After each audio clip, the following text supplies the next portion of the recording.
Hello and welcome everyone. आज हम पढ़ेंगे क्लास 8 का the great stone face part 1। जो ग्रेट स्टोन फेस कहानी है इसको लिखा है नथानियल हॉथॉर्न ने। अब ये जो कहानी है वाकई में बहुत इंटरेस्टिंग है और ये कहानी पता है किसके बारे में है?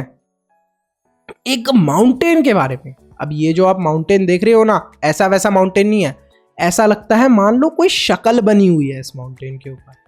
अब ये जो माउंटेन था ना, इसी के नीचे घाटी थी, एक वैली थी जहां पर बहुत सारे लोग रहा करते थे। उन्हीं में से एक छोटा सा लड़का था जिसका नाम था अर्नेस्ट। अर्नेस्ट भी इस वैली के अंदर रहा करता था अपनी मम्मी के साथ। उसकी जो मम्मी थी वो ग्रेट स्टोन फेस के बारे में बहुत सारी कहानियां सुनाया करती थी उसे। क्या आपकी मम्मी भी आपको बचपन में कहानियां सुनाया करती थी? ये कोई ऐड नहीं है, आपको एक बहुत ही इंपॉर्टेंट इंफॉर्मेशन देनी है। एजुकेशन को इजी और अफोर्डेबल बनाने के लिए हमने एक इंपॉर्टेंट स्टेप लिया है। आपके लिए हमने रेडी करा है स्पेशल कंटेंट जो आपके एग्जाम में बहुत हेल्प करेगा। इसमें आपको मिलेंगे चैप्टर वाइज टेस्ट पेपर, हर चैप्टर के नोट्स, साथ में कंबाइंड टेस्ट पेपर्स और प्रायोरिटी डाउट क्लियरिंग। इसके साथ साथ और भी बहुत सारे बेनिफिट्स आपको मिलने वाले हैं, सिर्फ और सिर्फ 299 के मेंबरशिप प्राइस में। सब्सक्राइब के साथ में ज्वाइन के बटन पे क्लिक करके आपको ये मेंबरशिप परचेज करनी है। ये प्राइस लिमिटेड टाइम के लिए है। अरे वाह भैया, इतने कम प्राइस में इतनी सारी चीजें, मैं तो अभी मेंबर बन जाता हूँ। जो भी वैली के अंदर रहा करता था, हर कोई कुछ ना कुछ स्टोन फेस के बारे में जानता ही था। लेकिन जो स्टोन फेस था ना, उसके बारे में सब लोग यही माना करते थे कि it is nothing but just a piece of nature. मतलब नेचर का ही एक पार्ट है। नेचुरली जैसे पहाड़ होते हैं वैसा ही एक पहाड़ है। ये जो पहाड़ है ना, इसके ऊपर बहुत सारे पत्थर रखे हुए हैं और ये पत्थर कुछ इस तरीके की शेप बना देते हैं कि आप दूर से देखो तो एक इंसान जैसा देखने को मिलता है कि इंसान का चेहरा है। तो लोगों को यही लगता था और सब लोग यही मानते थे। ये ऐसा लगता था मान लो कोई जिंदा इंसान है अगर आप दूर से देखोगे तो। अर्नेस्ट को ऐसा लगता था ये जो फेस है ना, ग्रेट स्टोन फेस, ये इसको देखकर स्माइल कर रहा है। तो अर्नेस्ट सोचता था ये ग्रेट स्टोन फेस मुझे देखकर मुस्कुरा रहा है। एक दिन अर्नेस्ट की मदर उसको एक लेजेंड सुनाती है। लेजेंड क्या होती है? कोई पौराणिक कथा, पुराने जमाने की कोई कथा। और उस कथा के अंदर उसको ये बताती हैं कि एक दिन ऐसा इंसान हमारी वैली के अंदर आएगा जिसका फेस बिल्कुल इस ग्रेट स्टोन फेस से मिलता हुआ होगा। और ये जो इंसान है ना, ये सबसे ग्रेटेस्ट होगा और सबसे नोबलेस्ट होगा। ग्रेटेस्ट मतलब सबसे महान और सबसे सच्चा, सबसे ईमानदार इंसान होगा। अर्नेस्ट अब बहुत एक्साइटेड हो जाता है। उसके अंदर क्या एक्साइटमेंट होती है कि भाई मैं तो उस ग्रेट स्टोन फेस, मतलब वो वाला इंसान जब आएगा हमारी वैली के अंदर जिसका फेस ग्रेट स्टोन फेस से मिलता होगा, उसे देखना चाहता हूं। अब अर्नेस्ट बहुत ज्यादा इंटरेस्टेड हो जाता है। अर्नेस्ट बहुत खुश भी होता है। ठीक है, देखते ही देखते समय बीतता है। अर्नेस्ट भी अब बड़ा होने लगता है। अर्नेस्ट बड़ा होकर एक वाकई में अच्छा इंसान बनता है। अब जो अर्नेस्ट था ना, वो एक अच्छा इंसान तो बन गया, लेकिन अभी भी वो एक ही चीज का इंतजार कर रहा था, कब ग्रेट स्टोन फेस से मिलने वाली शक्ल का इंसान हमारी वैली के अंदर आएगा। तो अर्नेस्ट के ही वैली के अंदर एक आदमी रहा करता था जिसका नाम था गैदरगोल्ड। इसने इनकी वैली को छोड़ दिया था कुछ साल पहले, मतलब इनकी वैली से चले गया था। यह है गैदरगोल्ड, इनकी वैली से चले गया। लेकिन अब गैदरगोल्ड वापस आया है।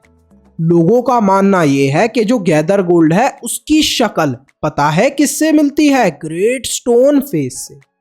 अर्नेस्ट को ऐसा बिल्कुल भी नहीं लगता था। अर्नेस्ट को लगता था कि गैदरगोल्ड तो बिल्कुल भी नहीं मिलता ग्रेट स्टोन फेस से, बस लोग यूं ही कहे जा रहे हैं। ठीक है, अर्नेस्ट अभी भी एक ही चीज का इंतजार करता है। रोज वो जब जा रहा होता है या आ रहा होता है कहीं से, तब थोड़ी देर तक ग्रेट स्टोन फेस को देखता रहता है और इंतजार करता है कब आएगा वो इंसान जिसकी शक्ल ग्रेट स्टोन फेस से मिलती हुई होगी। अब गैदरगोल्ड भी बहुत बुढ़ा हो गया था। गैदरगोल्ड जो था, कुछ समय बाद गैदरगोल्ड की डेथ भी हो जाती है। तो गैदरगोल्ड भाई साहब मर जाते हैं।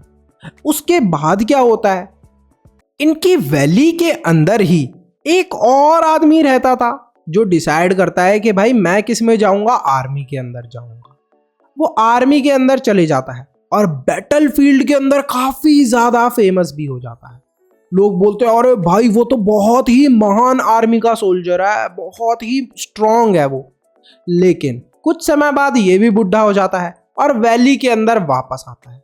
तो ये भाई साहब गए थे आर्मी के अंदर, अब ये वैली के अंदर वापस आ गए। लोग फिर दोबारा से सोचते हैं कि अरे ये जो आर्मी का इतना बड़ा लीडर था ये वापस आया, इसकी शक्ल बिल्कुल ग्रेट स्टोन फेस से मिलती है।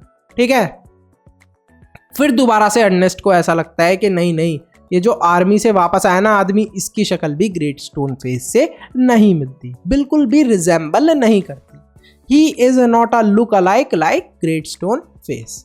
तो अब एक चीज बताओ, अब किस चीज का इंतजार कर रहा होगा हमारा अर्नेस्ट? अर्नेस्ट अभी भी इंतजार कर रहा था ऐसे इंसान का जिसकी शक्ल ग्रेट स्टोन फेस से मिलती जुलती हो और वो उससे मिल पाए।